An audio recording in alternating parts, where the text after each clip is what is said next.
Hi, my name is Alex Whitney, this is Conspiracy 101, and today we're going to be looking into the man from Taured.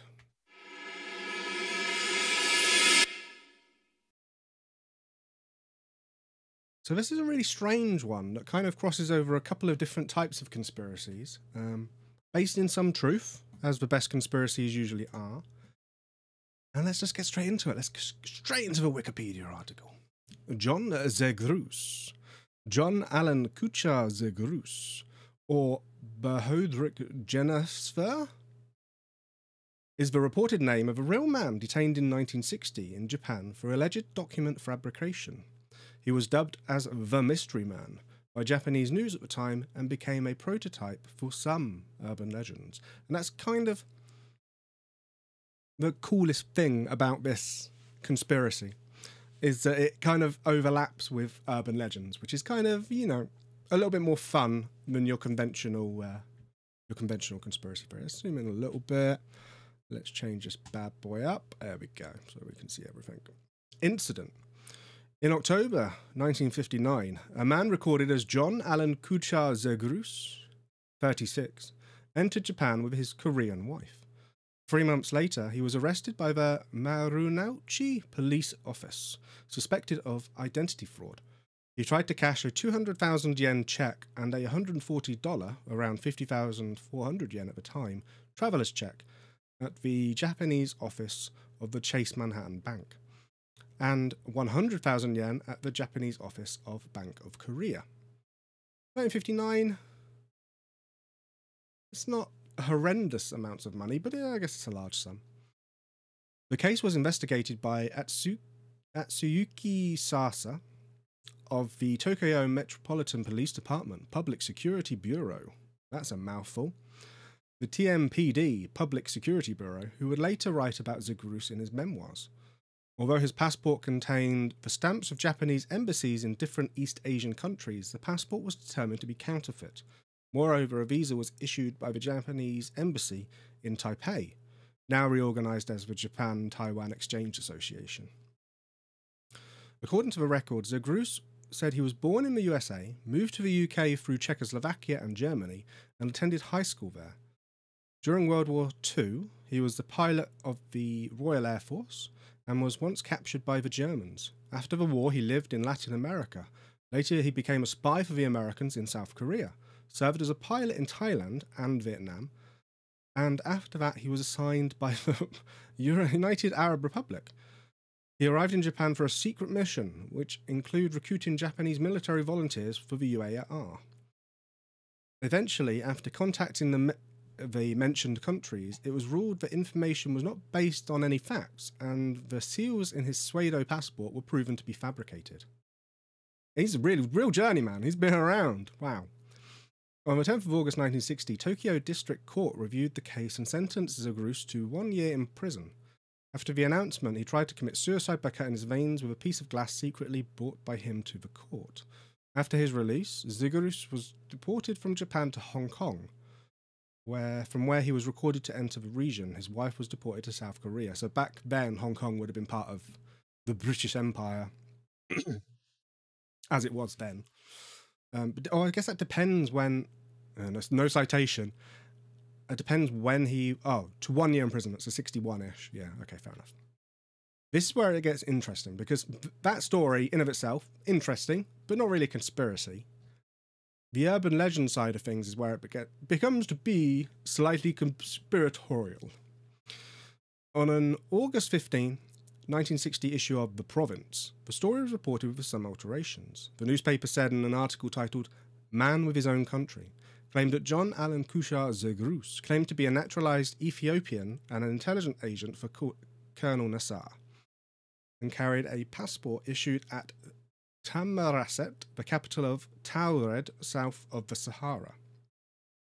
Taured is likely Taureg, misspelled, and Tamanrasset is an actual province in Algeria. A text in Taured language, written with Latin characters, was also cited by the newspaper. Earlier on 29th of July 1960, the story in this form was mentioned in the British House of Commons. It was cited by Robert Matthew as an argument that passports are not very good security checks. That is really interesting. Let's look at that later. So most things that happen in the British Parliament get recorded, so you should be able to see that, so that's really fun. The case was mentioned... Oh yeah, I also want to look at the Taured people as well. The case was mentioned since 1964 in the books by Jacques Bergier. According to his version of the story, a person from Taured, a country in eastern Africa which stretched from Mauritania to Sudan and included a large part of Algeria, was arrested in 1954 in Japan during a passport check and shut up in a psychiatric hospital when it was revealed that he came to buy arms for a true Arab legion. The country in this story alludes to the UAR, which in fact included modern Syria and Egypt. In 1981, the story was mentioned in the book The Directory of Possibilities by Colin Wilson and John Grant, with Tuareg misspelled again as Taured. Finally, a story featured in various Japanese websites dedicated to urban legends and occult stories says that a man from another dimension arrived at the Haneda airport in 1954. He possessed a Taured passport, and when asked about his country, he pointed at Andorra, but was confused as he had never heard of Andorra. He was placed in a hotel with 2 guards for investigation, but disappeared from there the following morning. That's from a Snopes article, which we will be reading. But before that, let's look into a few of these sections. So let's have a look at the UK Parliament. So this is the UK Parliament website. Let's go back to normal. Volume 627, debated on Friday the 29th of July 1960. Text on this page has been created from the Hansard archive content. It may contain typographical errors.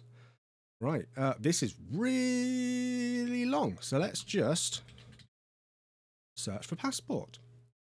40, okay, that's cool. But simply, with an identity card, 30 passport-free trips by air between Britain and France have been introduced. That's not a thing anymore. The chairman of the committee asked the Secretariat to keep the committee informed of developments in this matter. He said it was intolerable that a man could not come to the United Nations when the United Nations wished because he had no passport.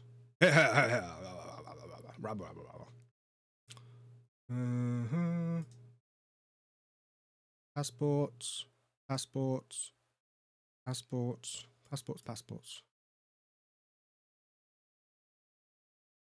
Island passports, several passports. Passports? More passports. Maybe I should have looked up Taured. Here we go.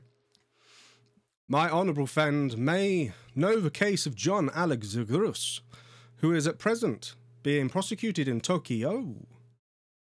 That's an interesting spell of Tokyo. In evidence, he describes himself as an intelligent agent for Colonel Nassar and a naturalised Ethiopian. This man, according to the evidence, has travelled all over the world with a very impressive-looking passport indeed. This is how I would imagine they would speak in the House of Commons. It is written in a language unknown, and it has remained unidentified, although it has been studied for a long time by philologists. The passport is stated to have been issued in Tamarosset, the capital of the independent sovereign state of Taured. Neither the country nor the language can be identified, although a great deal of time has been spent in the attempt. Again, this all seems to be bollocks, so that's very interesting that some MP was talking about it. When the accused was cross-examined, he said that it was a state of 2 million population somewhere south of the Sahara. This man has been around the world on his passport without any hindrance. A passport which, as far as we know, is written in the invented language of an invented country.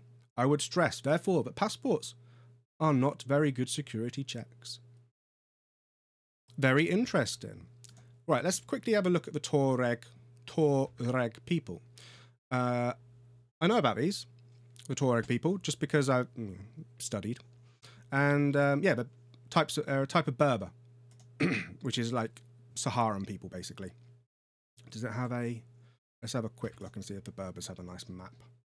Oh, look at that. It's paused it with the picture still. No, you're not having... Oh, there we go. That's old boy. Yeah, so North Africa, Berbers. What does it actually say, Wikipedia? Yeah. Ethnic group indigenous to North Africa. Fair enough. So, vast area stretching from southwestern Libya to southern Algeria, Niger, Mali, and Burkina Faso, and traditionally nomadic. What's really interesting about Taured people is they used to be called the Blue People, which is, if you've ever read Dune, very interesting, because Dune was kind of influenced by Arabia, lots of different Arabic nations, and the nomadic people of those areas. A lot with the language, the ideas, the people. But Tuaregs used to be called Blue People because they used to dye their clothes blue, which would stain their skin. I was really interested in this, and hopefully I'll have some nice pictures of some blue people, because they're not massively blue. There you go, that's a really good picture. But you can see how the blue tint to their skin. Let's pause that because that's a really cool picture. See if there's any more.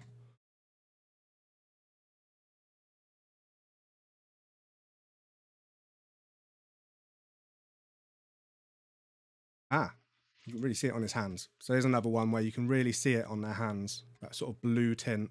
Not so much on his face, but on his hands and feet. A blue tint to their skin. Really interesting. Right, so we've talked about Mr. Zegrus. We shall now move on to the Snopes article, which discusses basically the same thing, but from a different viewpoint.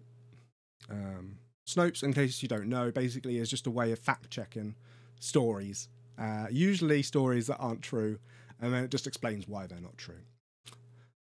This was published relatively recently, 7th of March 2021. The Mystery Man from Taured. This is in the paranormal section, paranormal. The lesson of the Mystery Man from Taured is that one should not attribute to extra-dimensional beings what can be explained by ordinary fraud. I don't know. Fraud? Fraud on one hand? Or extra-dimensional beings? I think I'll go with extra-dimensional beings. If I had to choose. Okay. Claim. A man from another dimension bearing a passport from the non-existent country of Taured showed up in the Japanese airport in the 1950s and then mysteriously vanished. Rating. Mostly false. Mostly. The extra-dimensional bit. Spot on. Everything else, what's true? A man was arrested in Japan in 1959 for using a false passport he created, one supposedly issued by a non-existent country. What's false? The man did not hail from another dimension.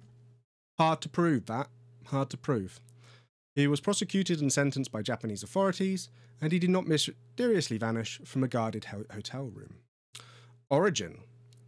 Common classes of paranormal tales and are accounts of persons who have mysteriously disappeared, e.g. from the past, the future, other worlds, other dimensions, and those who have mysteriously vanished to no one knows where.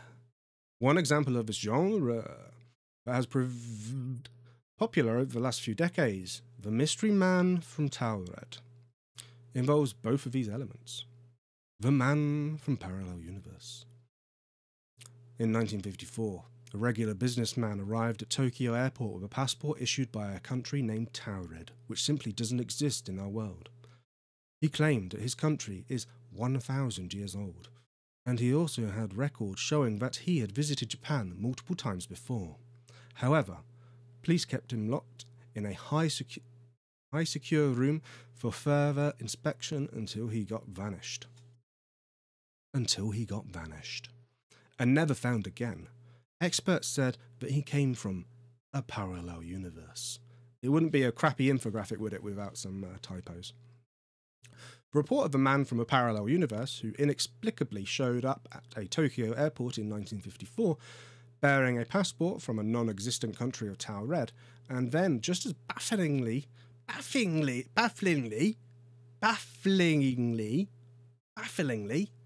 disappeared from the police custody, is typically related in a number of mostly similar variant forms. such as the following account of the supposed mystery man from Taured. It's July 1954, a hot day. A man arrives at Tokyo Airport in Japan. He's of Caucasian appearance. That's interesting. That's the first time we've heard that. I always presumed because he's from Taured or working for Ethiopia or Colonel Nassar that he would be North African. So some variant of Arabian looking, Middle Eastern-ish or black. That's the first time we've heard Caucasian. And conventionally looking. But the officials are suspicious. On checking his passport, they see he hails from a country called Taured. Passport looked genuine, except for the fact there is no such country as Taured. Well, at least in our dimension.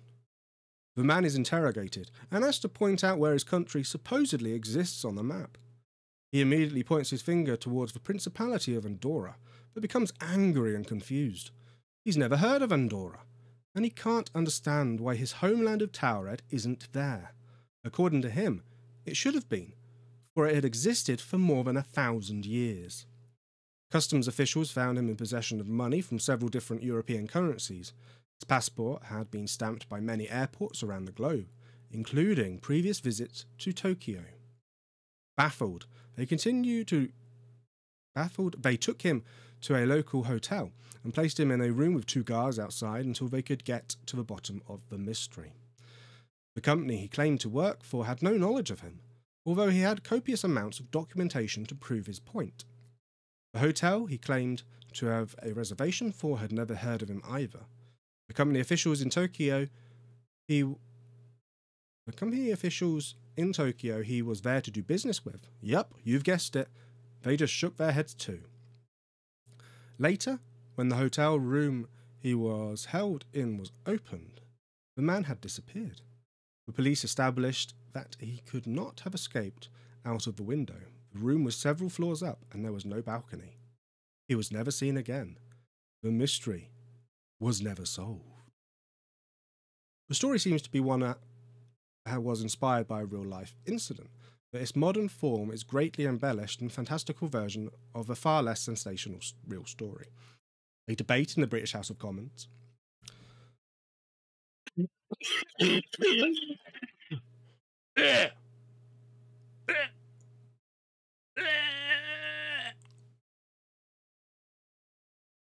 Excuse me. It's okay, I'm not going to throw up. On the subject of frontier formalities, i.e. the administrative process by which a person enters the territory of another country, included mention of a man named John Allen Zagrus, who was then being prosecuted in Japan for using a false passport. We've read all this. As unusual as this account may seem in our modern security-conscious era, that a man had been successful in moving about the world using a fabricated passport issued by a made-up country and bearing writing in a nonsensical language, it was born out of contemporaneous reporting, such as the following 1960 August newspaper article. Everyone who has run into officialdom to his cost and wondered at the ridiculous questions asked of tourists will have sympathy for the man seriously named as John Allen Zagrus. Mr. Zagrus wanted to travel around the world. To impress officials, he invented a nation, a capital, a people, and a language. All these he recorded on a passport, which he made himself. Victims of bureaucracy all over the universe will be delighted to hear that he was wonderfully received everywhere. Well, almost everywhere. John claimed to be a naturalized Ethiopian and an intelligence agent for Colonel Nassar. The passport was stamped as issued at Tamarasset, the capital of Taured, south of Sahara. Any places so romantically named ought to exist, but they don't. John Allen Kucha Zagrus invented them. Armed with this wonderful document, Mr. Zagrus travelled royally through the Middle East, accepting homage as he went. And if there were any doubters, they were invited to read a kind of proclamation beneath the national Taured stamp. Read, I'm not going to try and read that, which was the clincher, but didn't mean anything in any language. The gallant gesture for the individualists unfortunately ended with the Japanese in Tokyo, who began looking up maps. John Allen is in court, a martyr to Japanese foreigners. His actions take precedence we think, over the American citizen who flew his own plane around the world wearing his own uniform, receiving homage from all and sundry. But the more we ponder on Mr. Sigrus, the more we wish there were really a capital called Tamarasset, in the delectable country of Taured, south of the Sahara, with a language like the one Sigrus invented. All its citizens would be blessed with John Allen's sterling attitude towards collectors of useless information. We got a little bit of a... I'm not reading all this. Japanese newspaper articles. Again, we've read all this. Additional articles suggested Sigrus was eventually released on time served and left Japan vowing to embark upon a new life in a new country. How new? The enigma of who he really was and where he came from unresolved, and his ultimate fate unknown. So maybe he did eventually go back to his real universe. Over the years, this existence of an unusual but explicable fraudster, whose story did not require the existence of additional dimensions or defy our understanding of time and space, came to be adorned with additional contrived details, e.g. the subject's agitation over not being able to locate on a modern map a country that had existed for more than 1,000 years, where Andorra is now, his unfathomable disappearance from a guarded hotel room, that transformed it from a real-life criminal immigration fraud case into a fictional tale of a mysteriously vanished visitor from another dimension. Although variations in orthography and spelling in different accounts of Sigrus's exploits make matters even more confusing, we note that Tamarasset is the name of a province and city in Algeria, and Taured is the name of a group of people and languages in and around the country of Algeria. It's possible Sigrus hailed from, or claimed to hail from, that region of the world. Regardless of his precise origins, the mystery man from Taured was definitely neither an extraterrestrial nor an interdimensional time-travelling being. Well, Snopes, I'm not sure, Mr. David Mickelson, if that is your real name. Not sure if that's true. It's very hard to disprove interdimensional travel. But as far as, today's episode goes, we probably have, haven't we? So, a relatively short one, I think. That's relatively short. So let's do some pick of the week. Yay, pick of the week. Let's do pick of the week. Second. Give me a second. Did that not work? Okay, it's working good. Okay. So this is an interesting one. Again, associated with, as nearly always, a Wikipedia article. Yeah, any guesses? Any guesses what this is? Before we talk about it. It's very interesting. It's probably more interesting than it actually looks on first glance.